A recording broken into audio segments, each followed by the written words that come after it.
इस खबर को आप पहले कैसे देख रहे हैं, क्योंकि स्ट्रेट ऑफ हॉर्मुज का खुलना, उसके बाद सीधा इंपैक्ट दिख रहा है गोल्ड पर। कीमतें लगातार बढ़ रही हैं, क्रूड की कीमतें गिर रही हैं और अमेरिकी बाजार भी, उनमें भी तेजी नजर आ रही है। बिल्कुल दीपक, बहुत ही अच्छी खबर है। और आप मेरे सहयोगी बोलते बोलते एकदम रुक गए, लेकिन मैं आपका सहयोगी हूँ। बिल्कुल आप उसे संबोधन से मुझे पुकार सकते हैं और मुझे अच्छा ही लगेगा।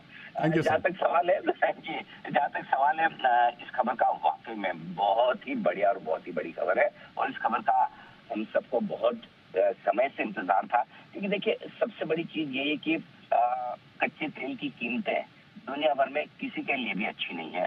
इनफैक्ट कई लोग ये सोचते होंगे कि जो देश क्रूड का उत्पादन करते हैं, तेल निकालते हैं, तेल बेचते हैं, उनके लिए अच्छी बात है। ये भाव सिर्फ दिखाने के हैं, काम के तो है नहीं, क्योंकि तेल आवागमन तो हो नहीं रहा हॉर्मूज से। अब भाव आप कुछ भी रख लें, लेकिन बिके ना और निकले ना, तो फायदा क्या है? इसलिए ऐसा नहीं कि कोई गल्फ कंट्रीज को भी बड़ा फायदा हो रहा है। इसके विपरीत जो कुछ भी युद्ध के दौरान हुआ, उसमें कई सारी ऑयल साइट्स, कई सारे जो गैस साइट्स हैं वो नष्ट हुई हैं। उनको वापस से बनने में, खड़ा होने में वक्त लगेगा। ये सारी चीजें थी। इस वजह से कच्चे तेल की तेजी का फायदा न तो गल्फ कंट्रीज को मिल रहा था जो ऑयल प्रोड्यूस करते हैं, न दूसरों को। हाँ, अगर थोड़ा बहुत कहीं फायदा हुआ तो अमेरिका के ऑयल प्रोड्यूसर कंपनियों को हुआ, वो भी अमेरिका की कंपनियों को, न कि अमेरिका की जनता या सरकार को। राइट। तो ऐसे में हॉर्मुज खुलना ये बहुत बड़ी बात है। देखिए, इसमें एक सबसे इम्पोर्टेंट बात क्या है दीपक, वो समझिए। ये ऐलान किसने किया है? ट्रंप की तरफ से तो हर रोज हॉर्मुज खुलता बंद होता है, करेक्ट। वो तो हर वक्त अपना स्टेटमेंट कभी भी कुछ भी दे देता है कि सब कुछ मेरे कंट्रोल में। लेकिन ईरान के विदेश मंत्री अगर ये कहते हैं कि हाँ हॉर्मुज खुल चुका है, तो उस बात का मतलब है। और अच्छी बात है कि तुरंत ही ट्रंप ने भी इस पर रिस्पॉन्ड किया है। उन्होंने भी कहा कि ईरान और हमारे बीच में सहमति बन गई। तो मुझे लगता है इससे बढ़िया बात हो नहीं सकती। कच्चे तेल के दाम $90 के नीचे आ गए।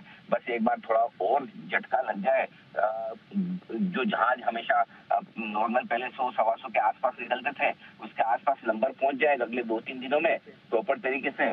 जो कुछ भी माइंस वाइंस का खतरा है अगर हॉर्मुज में, वो खत्म हो जाए, तो उसके बाद हो सकता है आप कच्चे तेल को वापस से $80 उसके नीचे भी आते हुए देखेंगे। तो ये सारा डेवलपमेंट है वो बेहद पॉजिटिव है एनर्जी सिक्योरिटी के लिहाज से। और ये एनर्जी सिक्योरिटी सिर्फ भारत की नहीं, बल्कि दुनिया भर की है। अब असर क्या होगा?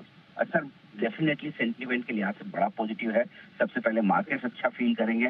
दूसरा, करेंसी सोमवार को रुपए में और मजबूती बनेगी। 2 दिन से एक अच्छी मजबूती, आज भी बढ़िया मजबूत है रुपए पर। रुपए का एक और अच्छी तेजी का माहौल बनेगा।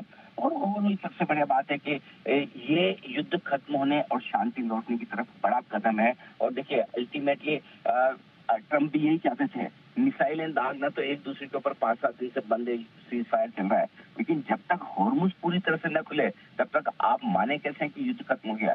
अब ये अलग बात है कि सीज फायर तक के लिए उन्होंने कहा है, विच इज फाइन, कि सीज फायर जब तक है तब तक हॉर्मुज खुला रहेगा। लेकिन एक एक करके ही बात बनेगी। जब बात इतनी बिगड़ती है, युद्ध तक आती है, तो एक दिन में सुलझती भी नहीं। तो मेरा ये मानना है दीपक की बहुत ही अच्छी खबर है, बहुत ही बड़ी खबर है, भारत के लिए भी और पूरी दुनिया भर के लिए भी और सारे बाजारों के लिए।